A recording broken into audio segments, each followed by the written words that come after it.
जय हिंद दोस्तों, मैं हूं अनूप और आप सब लोग देख रहे हैं ग्लोबल कॉन्फ्लिक्ट। तो दोस्तों, आज के इस वीडियो में आप लोगों को 3 ऐसे महत्वपूर्ण घटना या महत्वपूर्ण डील के बारे में बताऊंगा जो हाल ही में हुआ है और आने वाले समय में इंडियन आर्म फोर्सेस को मजबूत करने में काफी ज्यादा मददगार होगा। इनमें से सबसे पहला अपडेट है इंडियन नेवी का तीसरा स्कॉर्पियन क्लास सबमरीन को लेके है, जबकि वीडियो का दूसरा अपडेट कल्याणी ग्रुप की तरफ से बनाया हुआ M4 आर्मर व्हीकल को लेके है। जबकि वीडियो के सबसे आखिरी अपडेट में मैं आप लोगों को इजरायली IWI के द्वारा बनाया हुआ X94 टवर असॉल्ट राइफल के मेक इन इंडिया के बारे में बताऊंगा और कैसे ये अब आने वाले समय में खाली मेक इन इंडिया को मजबूत नहीं बल्कि आर्म फोर्सेस को भी मजबूत करेगा। तो डिटेल में जानने के लिए वीडियो के आखिर तक बने रहिए और चैनल को सब्सक्राइब और वीडियो को लाइक जरूर कीजिए। तो दोस्तों, सोमवार के दिन इंडियन नेवी को मिलने जा रहा है स्कॉर्पियन क्लास मतलब कालवरी क्लास के तीसरा सबमरीन INS करंज। और दोस्तों, सोमवार के दिन ही मजेगांव डॉकयार्ड लिमिटेड के चेयरमैन और managing director retired vice admiral Narayan Prasad और वेस्टर्न नेवल कमांड के chief of staff officer rear admiral V Shiv Kumar के बीच में एक्सेप्टेंस डॉक्यूमेंट्स के ऊपर भी हस्ताक्षर होगा। दोस्तों, INS करंज खाली इंडियन नेवी के सबमरीन कैपेबिलिटी को मजबूत नहीं करेगा बल्कि इंडियन ओशन के अंदर इंडियन नेवी का जो पकड़ है उसे भी मजबूत करेगा। इवन दोस्तों, मजेगांव डॉकयार्ड लिमिटेड जिसके तरफ से ये सबमरीन बनाया गया है वो अब उभर के एक इंडियन नेवी के जरूरतों को पूरा करने वाला ऐसा शिपयार्ड बन चुका है जहाँ पे हर तरीके का जहाज और स्टेट ऑफ द आर्ट हथियारों का निर्माण किया जा सकता है। दोस्तों, INS करंज के अलावा प्रोजेक्ट 75I के तहत टोटल और 5 सबमरीन आइदर बनाया जा चुका है या फिर बनाया जा रहा है, जिनमें से 6 मार्च 2019 को चौथा सबमरीन मतलब INS वेला को भी लॉन्च किया गया था, फिलहाल जो सी ट्रायल में है। इसके अलावा पिछले साल नवंबर के 12 तारीख के दिन भी INS वेगिर नामक 5वां सबमरीन का भी लॉन्च किया गया था, जिससे फिलहाल हार्बर में ही सी ट्रायल किया जा रहा है। और जो छठा सबमरीन है उस सबमरीन का भी आउटफिटिंग फिलहाल फाइनल स्टेज में है। और दोस्तों, इससे पहले प्रोजेक्ट 75I के तहत इंडियन नेवी को 2 सबमरीन मिल चुका है मतलब INS कलवेरी और INS कंदरी। दोस्तों, इवन आपके जानकारी के लिए बता दूं कि मजेगांव डॉकयार्ड लिमिटेड इंडिया का वो पहला शिपयार्ड है जहां पे आज से करीबन 25 साल पहले ही सबमरीन बनना शुरू हुआ था। इवन मजेगांव डॉकयार्ड लिमिटेड में कई सारे इंडियन नेवी के सबमरीनों को मिड लाइफ रिफिट और अपग्रेड किया जा चुका है, इसीलिए ये भी कहना गलत नहीं होगा कि इंडिया में अगर कोई भी शिपयार्ड के पास सबमरीन बनाने का सबसे ज्यादा एक्सपीरियंस है तो वो है मजेगांव डॉकयार्ड लिमिटेड। दोस्तों, अब चलिए बात करते हैं दूसरा अपडेट के बारे में मतलब कल्याणी ग्रुप की तरफ से बनाया हुआ M4 आर्मर्ड व्हीकल के बारे में। तो दोस्तों, हाल ही के फोर्स इंडिया मैगजीन के एक रिपोर्ट के मुताबिक इंडियन आर्मी के लिए करीबन 200 कल्याणी ग्रुप के द्वारा निर्मित M4 आर्मर्ड पर्सनल कैरियरों को खरीदा जाएगा। इवन भारत फोर्ज के CEO राजेंद्र भटिया द्वारा एक इंटरव्यू में भी इस बात के ऊपर मोहर लगाया गया। दोस्तों, नया डील के मुताबिक इंडियन आर्मी के लिए जो 200 कल्याणी ग्रुप के M4 आर्मर्ड व्हीकल खरीदा जा रहा है उसका लागत $7.5 लाख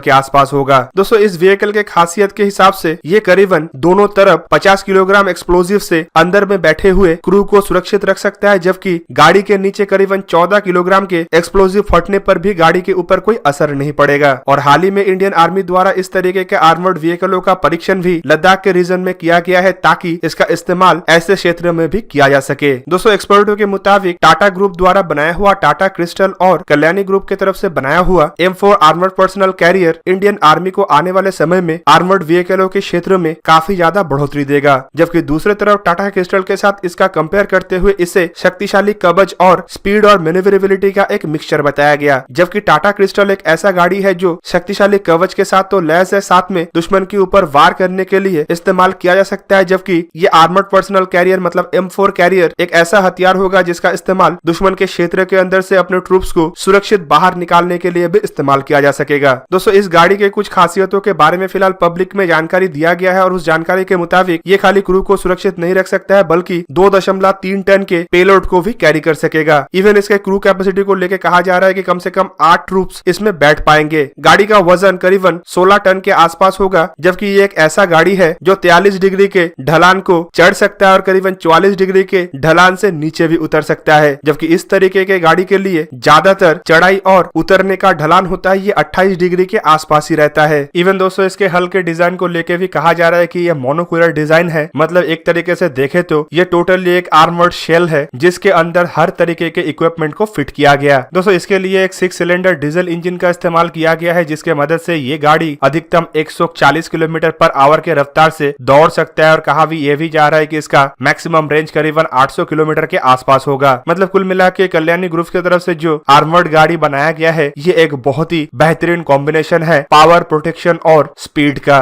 और इंडियन आर्म फोर्सेस के लिए जो 200 गाड़ी खरीदने का बात कहा गया है संभावित इसका इस्तेमाल ट्रूप्स के द्वारा ऐसे क्षेत्र में किया जाएगा जहां पे बीते कुछ सालों में आर्मी के ऊपर घात लगा के हमला किया गया हो। दोस्तों अब चलिए जानते हैं तीसरा अपडेट मतलब Israeli made IWI टैवोर X95 assault rifle के बारे में। तो दोस्तों द प्रिंट के रिपोर्ट के मुताबिक अब इंडियन आर्म फोर्सेस को जो X95 असॉल्ट राइफल सप्लाई किया जा रहा था वो और अब इजराइल से बन के नहीं मिलेगा, बल्कि मेक इन इंडिया के तहत इंडिया में ही बनेगा और आर्म फोर्सेस के हवाले किया जाएगा। दोस्तों X95 असल में इजरायली वेपन इंडस्ट्री IWI की तरफ से निर्माण किया हुआ 5.56 मिलीमीटर के असॉल्ट राइफल है, जिसे इंडिया में स्पेशल फोर्सेस और CRPF के जवानों के द्वारा इस्तेमाल किया जाता है। फिलहाल इन असॉल्ट राइफलों को इंडिया में पोंजी लॉयड रक्षा सिस्टम की तरफ से निर्माण किया जा रहा है। दोस्तों असॉल्ट राइफल के क्षेत्र में इजराइल द्वारा भारत को बीते कई सालों में कई सारा महत्वपूर्ण हथियारों का सप्लाई किया जा चुका है, जिनमें IWI की तरफ से ही निर्मित किया हुआ टैवोर TAR-21 असॉल्ट राइफल भी शामिल है। फिलहाल सुनने को ये भी आ रहा है कि इन असॉल्ट राइफलों को भी इंडिया में ही मैन्युफैक्चर किया जा रहा है और आर्म फोर्सेस के हवाले किया जा रहा है, जबकि हाल ही में इजराइल द्वारा इमरजेंसी बेसिस पे इंडिया की तरफ से खरीदा हुआ LMG को भी सप्लाई किया गया। असॉल्ट राइफल के अलावा इजराइल द्वारा भारत को unmanned aerial vehicle, surface to air missile, anti tank guided missile, communication और रडार इक्विपमेंट और फाइटर एयरक्राफ्टों के भी कई सारे इक्विपमेंट सप्लाई किया जाता है। जबकि हाल ही में इंडिया और इजराइल के बीच में सबमरीन के टॉर्पेडो प्रोटेक्शन या एक्टिव प्रोटेक्शन को लेकर भी एक समझौता हुआ है और समझौते के तहत दोनों देश मिलकर एक साथ इस तरीके के इक्विपमेंटों का अब डेवलपमेंट भी करेगा। दोस्तों इवन आपके जानकारी के लिए बता दूं कि हाल ही में इंडियन आर्म फोर्सेस के असॉल्ट राइफलों के जरूरत को पूरा करने के लिए एक फ्रेश रिक्वेस्ट फॉर इन्फॉर्मेशन भी जारी किया गया और ये रिक्वेस्ट फॉर इन्फॉर्मेशन पहले के तरह ही 93,895 कार्बाइन खरीदने का है, जबकि पहले के असॉल्ट राइफल के टेंडर में यूनाइटेड अरब अमीरात की कंपनी कैरेकल को ही लोएस्ट बिडर चुना गया था, लेकिन कुछ कारणों की वजह से टेंडर को रद्द करना पड़ा था। जबकि टेंडर रद्द होने के बाद कैरेकल की तरफ से यह भी बयान दिया गया है कि इंडियन आर्म फोर्सेस की जरूरतों को पूरा करने के लिए जल्द से जल्द हथियारों के सप्लाई और मेक इन इंडिया जैसे क्लॉज के ऊपर भी कैरेकल द्वारा सोच विचार किया जा रहा है। नया जो रिक्वेस्ट फॉर इन्फॉर्मेशन जारी किया गया है, इसके तहत इमरजेंसी बेसिस पे जल्द से जल्द फास्ट ट्रैक में इन हथियारों को परचेस किया जाएगा और संभावित एक साल के अंदर ही संपूर्ण कार्रवाई को अंजाम भी दिया जाएगा। दोस्तों इस नया टेंडर में जो फॉरेन मैन्युफैक्चरर है उनमें कैरेकल के अलावा कोल्ट, सिक्सूरी और बैरेटा जैसे कंपनी के अलावा कलशनकोव भी शामिल है, जबकि कुछ स्वदेशी कंपनियों को भी इस बार इस टेंडर में मौका दिया गया है, जिनमें ordnance factory board, Reliance defence, SSS defence, Bharat forge, Kalyani group, Adani PLR system जैसे कंपनी भी शामिल है। संभावित अब इंडियन आर्म फोर्सेस की तरफ से मेक इन इंडिया कॉन्सेप्ट को इतना महत्व दिया जा रहा है कि फॉरेन कंपनियों के साथ अब स्वदेशी कंपनी भी एक बहुत बड़ा कंपटीशन में आगे आ रहा है। दोस्तों इजराइल की तरफ से अब मेक इन इंडिया के तहत जिस तरीके से अपने X95 असॉल्ट राइफलों को भारत में मैन्युफैक्चर किया जा रहा है, उससे तो अंदाजा ये भी लग रहा है कि आने वाले समय में इस तरीके के टेंडर में इजराइल के संभावनाएं बढ़ता भी जा रहा है और संभावित बाकी कंपनियों को मात देने के लिए इजराइल इस बार टेंडर में आगे बढ़ के कुछ और ऑफर का भी पेशकश कर सकता है। तो दोस्तों ये था आज का वीडियो। अगर आपको वीडियो अच्छा लगा तो लाइक कीजिए और मेरे चैनल को सब्सक्राइब कीजिए और साथ में बना हुआ बेल आइकन को भी प्रेस कर दीजिए ताकि आप मेरा वीडियो देख पाए सबसे पहले। जय हिंद।